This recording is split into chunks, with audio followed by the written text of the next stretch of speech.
Welcome বন্ধুরা, তোমরা সবাই কেমন আছো? আমি তো খুব খুব খুব ভালো আছি। তোমরা ভালো থাকবে। যে যেখান থেকে আমার ভিডিও দেখছো তারা নিশ্চয়ই সবাই ভালোই আছে। ঠাকুরের কাছে প্রে করি আমার পরিবার যেন সব সবাই ভালো থাকে, সুস্থ থাকে। তো চলো বন্ধুরা, আবার একটা রেসিপি নিয়ে তোমাদের কাছে হাজির হয়ে গেলাম। তো রেসিপিটা কি, চলো ব্যাকেবারে আগে তোমাদেরকে শেয়ারও করবো। রেসিপিটা কি করে বানাচ্ছি তোমরা কিন্তু দেখতে থাকো। এইভাবে কিন্তু অবশ্যই একবার তোমরা বানিয়ে করে খেয়ে দেখতে পারো। আজ ভাবছি যে দিদিভাই কি রেসিপি বানাবে। আজকে আমি না দুই রকমের সোয়াবিন দিয়ে একটা তোমাদের সাথে রেসিপি দেবো। দিদিভাই দুই রকমের সোয়াবিন কি আবার দুই রকমের হয়? তো চলো নিশ্চয়ই তোমাদের সাথে শেয়ার করবো। তো চলো প্রথম থেকে কিন্তু শেষ পর্যন্ত কি স্কিপ করো না, প্রথম থেকে শেষ পর্যন্ত তোমরা ভিডিওটা আগে দেখো। তো বন্ধুরা দেখো, প্রথমেই কিন্তু একটা কড়াই বসিয়ে দিয়েছি। কড়াইয়ের মধ্যে আমি দিয়ে দিচ্ছি সর্ষের তেল। তেল অবশ্য তোমরা সাদা তেলেও করতে পারো, আমি কিন্তু সর্ষের তেল দিয়ে করছি। এই রান্নাটা কিন্তু সর্ষের তেলে খেতে ভালো লাগবে।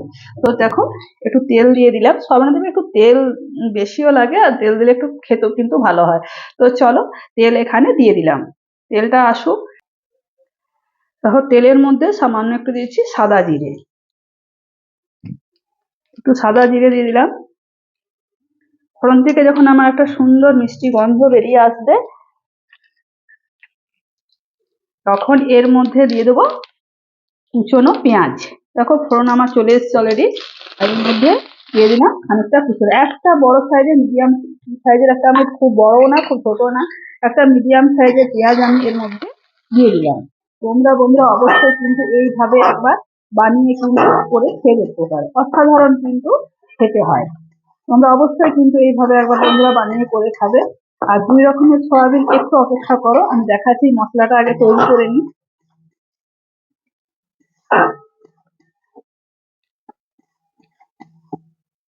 দেখো, পেঁয়াজটা খুব ভালো করে একটু কালার ধরে পেঁয়াজটা কিন্তু ভাজবো। একটু কালার ধরে পেঁয়াজটা আগে ভেজে নিই। তোমরা দেখো, লো ফ্লেমে কিন্তু পেঁয়াজটা আমি কিন্তু ভাজছি। আঁচটা কিন্তু আমি মিডিয়াম টু লো ফ্লেমে রেখেছি। তো দেখো, পেঁয়াজের কালার আমার অলরেডি অর্ধেক আমার চেঞ্জ হয়ে চলে এসছে। তো এরপর আমি দেখো কি মশলা দেবো। এখানে দিচ্ছি দুটো কাঁচা লঙ্কা, আর কয়েক দানা রসুন, আর একটুখানি দিয়েছি হাফ ইঞ্চি আদা। এখানে আমি দিয়ে দিচ্ছি। চলো এই মশলাটা একটা পেস্ট বানিয়ে নিয়ে চলে আসি। দেখো, পেঁয়াজটা খুব সুন্দর করে কিন্তু আমি ভেজে নিয়েছি। তোমরাও কিন্তু এরকম কালার ধরে ভেজে নেবে ভালো করে। এরপর আমি দিয়ে দিচ্ছি আদা রসুন আর কাঁচা লঙ্কার পেস্টটা।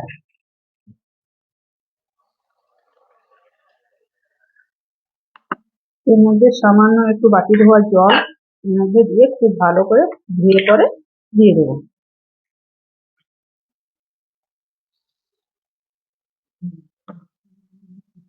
সামান্য একটু ভালো করে নাড়াচাড়া করে নেবো, যাতে আদা রসুন কাঁচা লঙ্কা যে কাঁচা গন্ধটা বেরিয়ে যায়, সেই পর্যন্ত একটু অপেক্ষা করবো।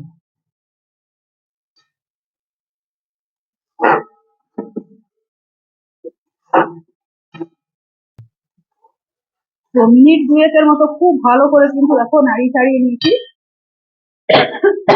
এরপর এখানে দিয়ে দিচ্ছি একটু টমেটো পেস্ট। একটা ছোট্ট টমেটো আমি পেস্ট করে নিচ্ছি। আর সাইডে দেখো বসে দিচ্ছি বন্ধুরা গরম জল। তো সামান্য এখান থেকে একটু গরম জল নিচ্ছি, যাতে মশলাটা কড়াই লেগে না যায়, পুড়ে না যায়।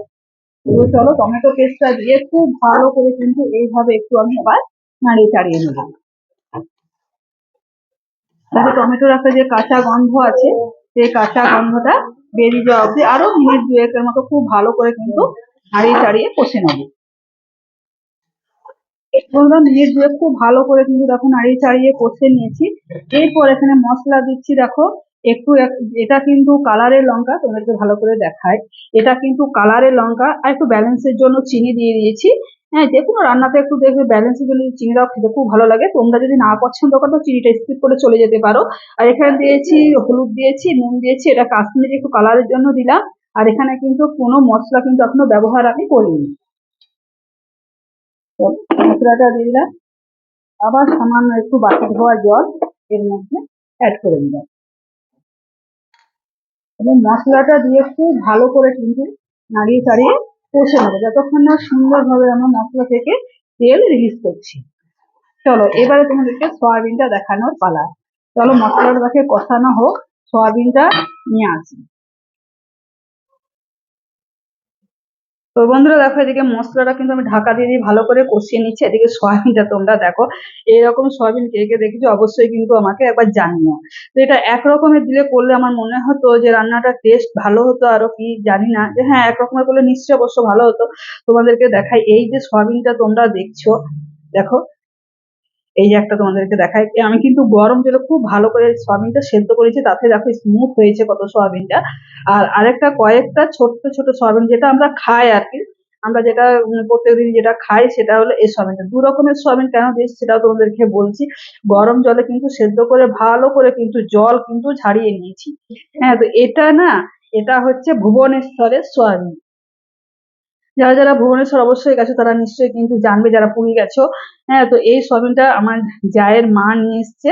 হ্যাঁ, তো নিয়ে এসে আমাদেরকে দিয়েছিল, খানিকগুলো একদিন করে খাওয়া হয়েছে, সেদিন রেসিপি তোমাদের সাথে শেয়ার করা না, খানিকটা ছিল।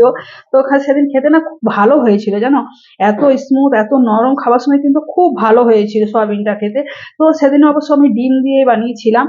হ্যাঁ, তো তার জন্য তোমাদেরকে এইটা রেসিপিটা শেয়ার করা হয়নি। তো খানিকগুলো যখন ছিল, সয়াবিনটা যখন খেতে খুব ভালো লাগছে, তখন আমি একদিন আমার পরিবারের সাথে শেয়ার করব।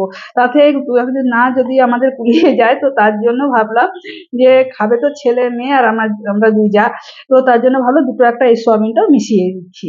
হ্যাঁ, মিশিয়ে দিয়েছি আর কি। তো চলো খুব ভালো করে এইভাবে জলগুলো কিন্তু চিপে চিপে বের করে নিচ্ছি, তোমরা দেখো। হ্যাঁ, জলগুলো চিপে চিপে বের করে এইভাবে এটা রান্না করব। জলটা কিন্তু খুব ভালো করে দেখো চিপে চিপে আমি বের করে নিচ্ছি। কি বড় বড় সয়াবিন গুলো তোমরা দেখো, হাত দিলে আমার এক মুঠো হয়ে যাচ্ছে। দেখো কি বড় বড় সয়াবিনটা, এখন দেখো রান্নার পরে সয়াবিনটা কিন্তু আবার যেই বড়টা দেখছো সেই বড়টাই কিন্তু হয়ে যাবে। তো চলো সব সয়াবিন গুলো চিপে চিপে বের করে নিই। বন্ধুরা দেখো, মশলাটা কিন্তু লো ফ্লেমে ঢাকা দিয়ে দিয়ে খুব ভালোভাবে নাড়িয়ে চাড়িয়ে কিন্তু কষে নিয়েছি। কত সুন্দর দেখো কালার এসছে সুন্দরভাবে। একটু তেলেই তো রান্নাটা করলাম, তেল দেখো যতটুকু তেল দিয়েছি ততটুকু তেল আমার ইউজ করতে শুরু করে দিয়েছে। এরপর এখানে দিচ্ছি সামান্য 1 চিমটি টক দই, ফেটিয়ে রাখা টক দই।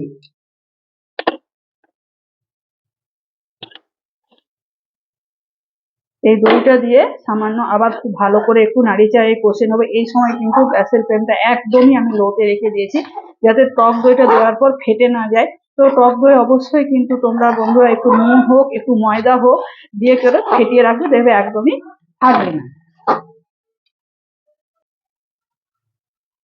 তো দেখো দইটা দেওয়ার পর 2-3 মিনিট ভালো করে কিন্তু ঢাকা দিয়ে দিয়ে কষে নিয়েছি। আর কালারটা দেখো কি সুন্দর বন্ধুরা আমার এসছে। এর মধ্যে তো তোমরা দেখলে যে এখনো কোনো রকম কোনো মশলা কিন্তু আমি ব্যবহার করিনি। চলো এরপর সয়াবিন গুলো এর মধ্যে দিয়ে দিচ্ছি, ছোট বড় দুই রকমের সয়াবিন এর মধ্যে দিয়ে দিলাম। তো চলো সয়াবিনটা দিয়ে খুব ভালো করে সয়াবিন আর মশলা একসাথে ভালো করে সুন্দরভাবে কিন্তু কষে নেব, যাতে সমস্ত রকম মশলা সয়াবিনের মধ্যে ঢুকে যায়।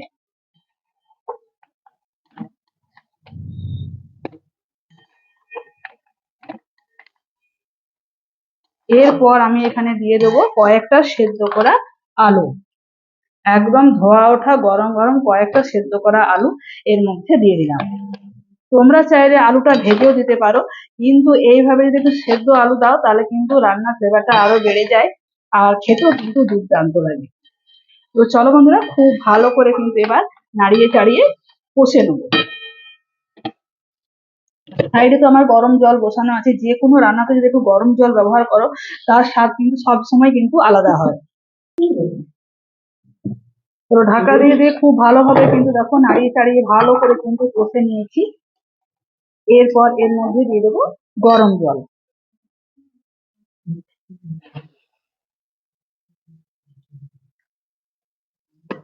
তোমরা কেউ যদি একটু মাখো মাখো গ্রেভি টাইপের খেতে চাও তাহলে জলের পরিমাপটা একটু কম দেবে, আর কেউ যদি একটু পাতলা ঝোল বানাতে চাও, এই সয়াবিনটা কিন্তু পাতলা ঝোলই ভালো লাগে, তখন তোমরা জলের পরিমাপটা একটু বাড়াকামা করে নেবে।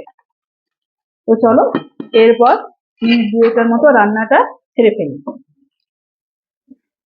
তো বন্ধুরা দেখো পাশে একটা ফ্রাই প্যান বসিয়ে দিলাম।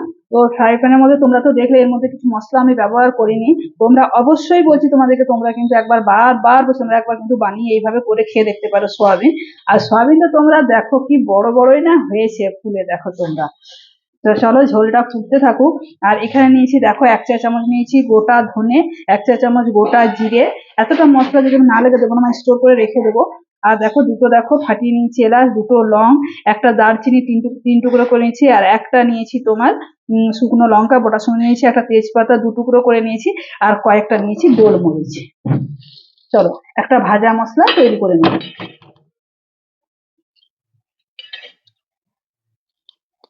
মশলাটা খুব ভালো করে কিন্তু মানে এমন ভাবে ভাজবে যাতে মশলাটা খুব যেন না ভাজা হয়ে যায়, খুব ভাজা হয়ে গেলে বন্ধুরা তিতো হয়ে যাবে।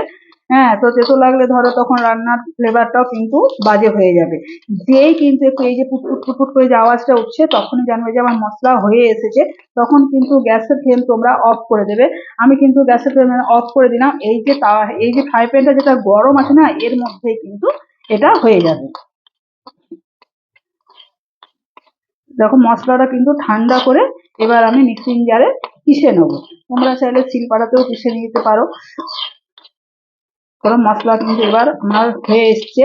তো গ্যাসের ফ্লেম তো অফই করে দিয়েছি। চলো একটা পাত্রের মধ্যে আমি ঢেলে নিচ্ছি, এটা ঠান্ডা করে পিষে নেবো।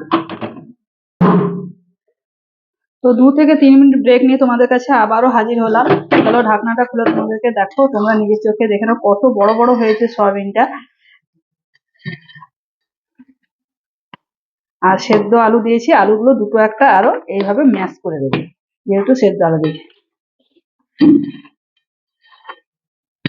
এরপর এখানে একটু ভাজা মশলা ছড়িয়ে দেবো। তোমরা একটু কিন্তু দানা দানা রেখেছি, তোমরা দেখো এইভাবে কিন্তু তোমরা একটু দানা দানা এই যে মশলাটা খাওয়ার সময় যখন দাঁতে পড়বে খেতে কিন্তু দুর্দান্ত লাগবে। আমি এইটুকুনি মশলা দিলাম, এই বাকিটা আমি রেখে দেবো। মশলাটা দেওয়ার মাত্র কিন্তু খুব সুন্দর একটা ফ্লেভার, খুব সুন্দর বন্ধুরা একটা গন্ধ আসবে, আর কালারটাও দেখবে আস্তে আস্তে কিন্তু চেঞ্জ হয়ে যাবে। তো চলো, আর আমি কিন্তু পাতলা ঝোলই দেখো রাখছি, কেননা এই যে বড় বড় সয়াবিন গুলো দেখছো এগুলো কিন্তু আরো কিন্তু এই যে গ্রেভিটা কিন্তু টেনে নেবে। মশলাটা দেওয়ার পর চলো এরপর এর মধ্যে দিয়ে দেবো খানিকটা ধনেপাতা। তো এর মধ্যে দেখো খানিকটা ধনেপাতা দিয়ে দিচ্ছি। ধনেপাতাটা দিয়ে চলো মানে 2 মিনিটের মতো ফোটাবো। তো চলো 2 মিনিট পর ঢাকনাটা আবার খুলে তোমাদের কাছে হাজির হলাম। দেখো কি সুন্দর আমার সয়াবিন তরকারি আমার রেডি হয়ে গেছে। চলো গ্যাসের ফ্লেম আমি এবার অফ করে দিচ্ছি, আর 5 মিনিট স্ট্যান্ডিং টাইমে থাক, তারপর একটা থালার মধ্যে সার্ভ করে তোমাদেরকে দেখাচ্ছি। চলো ঢাকনা দিয়ে এবার 5 মিনিট রেখে দিই। তো 5 মিনিট পর দেখো একটা থালার মধ্যে কিন্তু ঢেলে নিয়েছি একদম গরম গরম ধোয়া ওঠা সোয়াবিনের তরকারি। দেখো বন্ধুরা, আর গ্রেভিটা দেখো কত টেনে নিয়েছে, দেখো কতটাই টেনে নিয়েছে, আর কত সুন্দর কত লোভনীয় দেখো দেখতে হয়েছে। তো বন্ধুরা, সোয়াবিনের রেসিপি তোমাদের কেমন লাগলো অবশ্যই কিন্তু তোমরা আমাকে একটা কমেন্ট করে জানিও। আর ভালো লাগলে বন্ধু পরিজনের কাছে, বারবার বলছি, বন্ধু পরিজনের কাছে শেয়ার করে চ্যানেলটাকে সাবস্ক্রাইব করে আমার পাশে থাকার অনুরোধ রইল। তা এখন তো আমার অনেক বড় একটা পরিবার হয়ে গেছে।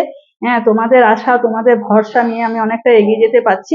তো এইভাবে যেন আমি অনেকটা এগিয়ে যেতে পারি, এইভাবে তোমরা আমাকে সাপোর্ট করে যাও, তাহলে আমারও ভালো লাগবে। আর যে কোনো রান্না তোমরা যদি দেখতে চাও তো আমার চ্যানেলটাকে সাবস্ক্রাইব করে বারবার বসে আমার পাশে থাকার অনুরোধ রইল। তো আজকের মতো টাটা, বিদায় নিচ্ছি। আবার অন্য কোনো দিন অন্য কোনো রেসিপি নিয়ে তোমাদের কাছে হাজির হয়ে যাবো।